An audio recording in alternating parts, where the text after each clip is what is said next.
All right, let's get into it. Today we're going to take a deep dive into the world of podcast advertising. Sounds good. We've got mountains of research here, academic studies, industry reports, even a survey from real listeners. Wow, the whole shebang. Yeah, so think of this as your cheat sheet to understanding, like what those little audio commercials are all about Right. and what they mean for you, the listener. Yeah, that's a big question. Everyone's trying to figure this out, right? What makes podcast listeners tick? Why they respond to certain ads? Like, what's the secret sauce? Exactly. It's like a puzzle, right? So let's start with the podcast listener. Like, who are these people? Well, the research paints a really interesting picture. Primarily millennials and Gen X, Okay, leaning more female, highly educated, interesting. and covering the full income spectrum. So, you could say they're affluent and engaged, but that's really just scratching the surface. Okay, but we're not talking about like the casual, once-in-a-blue-moon listener here. The research mentioned something about super listeners. Yeah. Those are the folks who live and breathe podcasts, Right. clocking in 5 or more hours a week. Wow. Some even hit 11 or more. Really? But on average, a podcast listener enjoys about 6 shows a week. And while comedy reigns supreme overall, the super listeners tend to branch out, exploring a wider range of genres. It's interesting. It's like the more you listen, the more adventurous your taste becomes. I think that speaks to the nature of podcasting itself, right? It's such an intimate medium. Yeah. You build a relationship with the hosts. You trust their recommendations. You're more likely to follow them down all sorts of different content rabbit holes. It's like having a friend who's always introducing you to new stuff, right? Exactly. And that kind of brings us to another crucial point. Like, why do people love podcasts in the first place? It's not just about the content, is it? You hit the nail on the head. I think it's got something to do with the immersive audio experience. Right. Researchers call it the theater of the mind. Okay. Without visuals, your imagination just takes over. Creates a much more active, engaging way to consume content. I see. Like reading a book versus watching a movie. Yeah, With a podcast, you're filling in the blanks, creating your own mental pictures. that's a good point. And because you're choosing what to listen to, when, and how much, it becomes this incredibly personal and customizable experience. It really is. And it's the ultimate multitasking medium, too. You can listen while you're driving, working out, cooking, even folding laundry. I mean, it's always there for you, no matter what you're doing.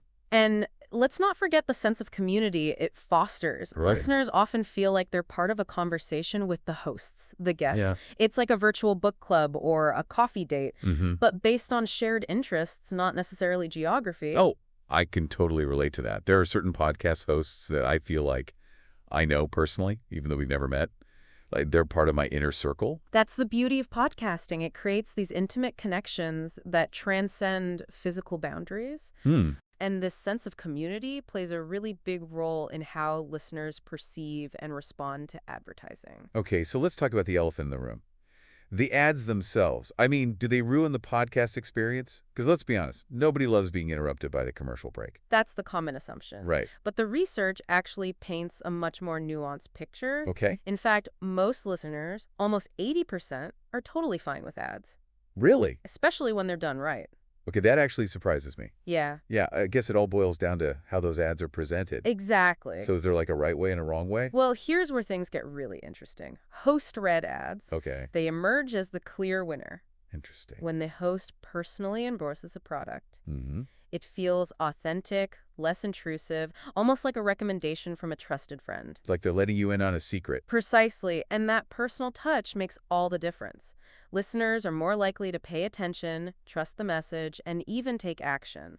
Really? In fact, the research highlighted that podcast listeners are surprisingly responsive to calls to action. Interesting. Whether it's visiting a website, making a donation, sending an email, I wouldn't have guessed that. I mean, what do you think drives that engagement? I think it ties back to that sense of community and trust we were talking about earlier. Right. When you feel a connection with the host and the podcast, you're more likely to trust their recommendations and want to support the shows and brands that they align with. So it's not just about like being bombarded with a sales pitch. No, It's about creating a genuine connection and providing value to the listener. you got it. Now, we've established that listeners are receptive to ads, especially host-read ones. But what about those other types of ads, the pre-recorded ones, Yeah. that sometimes feel a bit, I don't know, generic? You're talking about dynamic ads. Yeah. These are the ones that are inserted algorithmically and often feel, less personalized Right. and a little more repetitive. Yeah. And honestly, they're pretty easy to skip. Yeah. I've been guilty of skipping those, especially when they just feel irrelevant to my interests. That's a super common reaction, and it highlights a really important point for advertisers. Relevance is key. Okay, Listeners are much more likely to pay attention if the product or service aligns with their interests. makes sense. It's like those targeted ads you see online, Right. but done in a more engaging and less intrusive way. Okay, so it sounds like humor, authenticity, relevance, these are all key ingredients for a successful podcast ad. Absolutely. Hmm. And don't forget the power of storytelling. Oh, right. Listeners are drawn to narratives, Yeah, characters, experiences. yeah. If you can weave your message into a compelling story, Hmm. you're much more likely to capture their attention and make a lasting impression. It's like those captivating host-read ads we were talking about. Right. They feel like mini stories, not just blatant sales pitches. Exactly. Okay, now this brings us to another interesting dimension of podcast advertising. The pandemic effect. Hmm. COVID-19 really shook up a lot of things, including listening habits, which created both challenges and opportunities for advertising. Absolutely. I'm kind of curious to explore this further. Like, how has the pandemic impacted podcasting, and what does it mean for the future of advertising in this space? That's a great question, and it's one that has sparked a lot of debate and analysis within the industry. Okay, so where do we go from here? I think it's time to dive into that in our next segment. Sounds good. Stay tuned, folks. We'll be right back after a short break. And in the meantime, think about your own experiences with podcast ads. What grabs your attention? What makes you tune out? Your insights are just as valuable as the research we're discussing. Okay, so we're back and ready to dig into how the pandemic kind of like reshuffled the whole podcasting world, right? Yeah, it's been a wild ride for sure. Like a giant experiment. Kind of, yeah. It really shows how listener habits can change when life throws a curveball. So walk me through it. What did the research actually say about the impact? Well, it's not so straightforward. For some people, working from home, Yeah. actually meant less time for podcasts. Oh, interesting. Especially like women who were suddenly juggling childcare and work all at the same time. Yeah, I can see Like all those little pockets of listening time, the commute, lunch breaks. Yeah, right. They just kind of vanished, poof.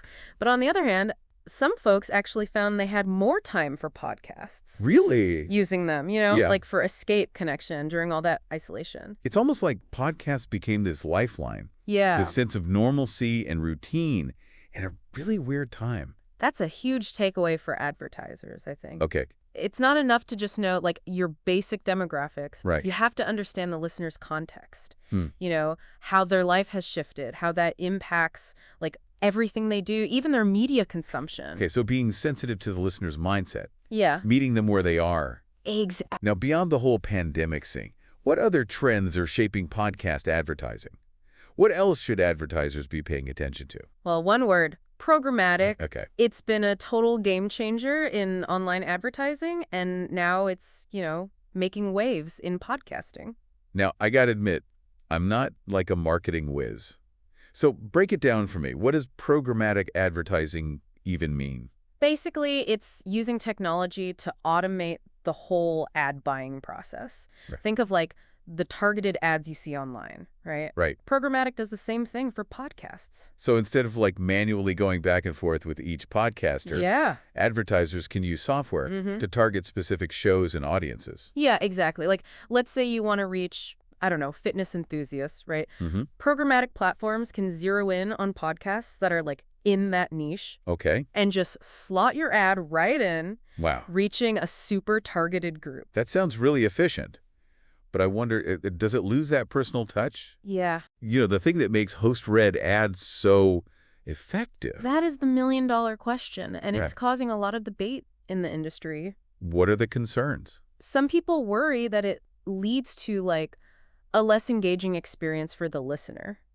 Okay. If ads feel really generic and kind of just shoehorned in, Yeah. they just become background noise. Right. We've all had that experience, Yeah. tuning out like banner ads online. And we don't want podcast ads to go down that road. Exactly. But programmatic done right, Yeah. it can be a win-win. Yeah. It's about being strategic, not just blasting your ad everywhere. So it's still about finding that perfect match Yeah. between like the brand and the audience, Exactly. even if tech is doing the heavy lifting. Exactly. And another key thing is tailoring the ad itself, right, Mhm. to the podcast format.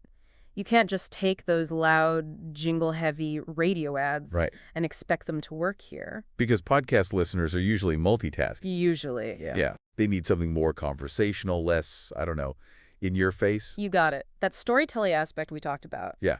becomes even more important. So programmatic is one big trend. What else is on the horizon?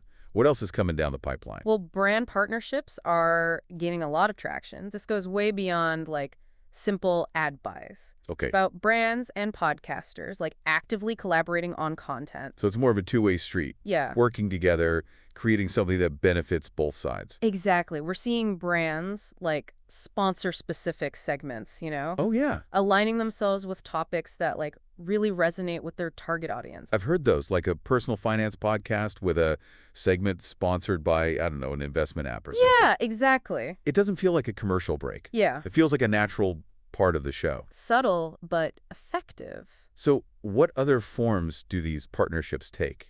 Some brands are going all in, like creating custom podcasts with podcasters, Wow. crafting entire shows that tell their brand story. That's next level. It is. It takes a lot of, time and resources. Right, a big commitment. For sure, but none well. Yeah. It can build a deep engagement with a niche audience. It's like building a little media empire around your brand. Exactly. Now, there's another layer to all of this, too. Okay. Influencer marketing. Right. Just like on social media, it's about tapping into the trust that listeners have in their favorite hosts. So finding those podcasters that are seen as like, Yeah. I don't know, thought leaders, tastemakers. Exactly. A recommendation from them carries a lot of weight. Yeah. Especially if it feels genuine, not like a forced sales pitch. Which brings us back to that authenticity factor. Couldn't agree more. All right, what else? Anything else? One last trend I want to mention. Okay. Interactive advertising. It's all about getting listeners actively involved. Interesting. Not just passively listening to a message. Okay, how does that actually work in the podcast world? Think calls to action. Visit a website, use a special code, enter a contest, stuff like that. I see. Something to get people to do something. Exactly. Things that prompt listeners to take that next step. Like for 10% off, use code PODCAST at checkout. Bingo. And with the rise of like smart speakers, we're seeing even cooler integrations. Imagine you're listening to a restaurant ad. Right. And you can just say, book a table to your smart speaker. Wow, that's seamless. Yeah. The possibilities are expanding as the tech gets better. So we've come a long way from those clunky old radio ads. We have, and it's only going to get more interesting from here. But for now, I think it's time to like step back and really think about what we've learned. Okay, sounds In good. our last segment, we'll like distill everything down to those key takeaways, both for listeners and advertisers. Sounds like a plan. Okay, so we've talked about like who's listening, what's changing in the ad world, all that stuff. Yeah, it's been a lot to unpack. A lot. So now I think the big question is, like what does it all actually mean? Right. What's the takeaway for everyone? Exactly. Let's break it down, starting with the listener. Like, what should they take away from all this research? I'd say the most important thing to remember is the power you have as a listener. Your habits, what we like, what you don't like. Yeah. They're actually shaping this whole industry. It's easy to feel like you're just passively listening. Yeah. But really, we're kind of driving how podcast advertising changes. Right. Absolutely. Advertisers are paying attention to what you love, what you skip, what actually makes you do something. Right. So like understanding the different types of ads, that gives you more control over your listening experience. So we can be more intentional about like which shows we support, which brands we support. Exactly. And don't be shy about giving feedback, right? Yeah. Tell podcasters what works for you, what you want to see less of. Your voice matters. It does. Okay, so now let's like flip it around. What about the brands? What are some golden nuggets for them to take away from all this? I think the number one thing is to treat podcast listeners as partners, not just targets. Okay. This is a smart, engaged audience. They value authenticity. Right. They're not going to fall for like generic, impersonal messaging. Right. It's more like joining a conversation than being, I don't know, yelled at by a billboard. Exactly. Which means advertisers need to ditch the old playbook, right? Yeah. Like repurposing those old radio ads or reading a dry script. Not going to cut it. It's got to be more creative, more specific to this type of medium, right? Absolutely. You got to embrace storytelling, share experiences, make it personal, even funny, Yeah. and never underestimate the power of that host-read ad. Right, because when a host really believes in something, it comes through. Yeah. It all comes back to trust. Listeners trust their favorite hosts, and that trust extends to the brands they recommend. Now, strategy is just as important as the creative, right? Right. It's not just about like throwing money at the most popular podcasts. Exactly. It's about finding the right fit. Like if you're selling running shoes, sponsoring a marathon training podcast makes way more sense than, I don't know, a true crime winner. Right, right audience, right message, all that. It's all connected. Okay, so we've talked about programmatic brand partnerships, influencers, interactive ads. Like, there's so much to play with. Yeah, it's a lot. It seems like, It's a whole toolbox. yeah, it's about finding the right combination for, your brand, your goals, how much you want to spend. The podcast advertising landscape is like constantly changing. It's exciting, right? Yeah, that's what makes it so exciting. So as we wrap up this whole deep dive, what's the one big thought you want to leave our listeners with? I'd say this. The future of podcast advertising really depends on connection. Okay. It's about building real connections between brands and listeners in a way that feels authentic, where everyone benefits. It's a win-win when everybody feels like they're getting something out of it, right? Exactly. And as long as that focus on connection stays strong, I think this industry has a really bright future. I agree. Well, folks, there you have it, your crash course in the world of podcast advertising. We hope you enjoyed this deep dive. We encourage you to keep exploring this, fascinating world of podcasting. It's always changing and evolving. Yeah, absolutely. And hey, remember, the next time a podcast ad makes you think or you actually enjoy it, don't just skip it. Yeah. You might find something new and you're supporting the creators you love. Happy listening.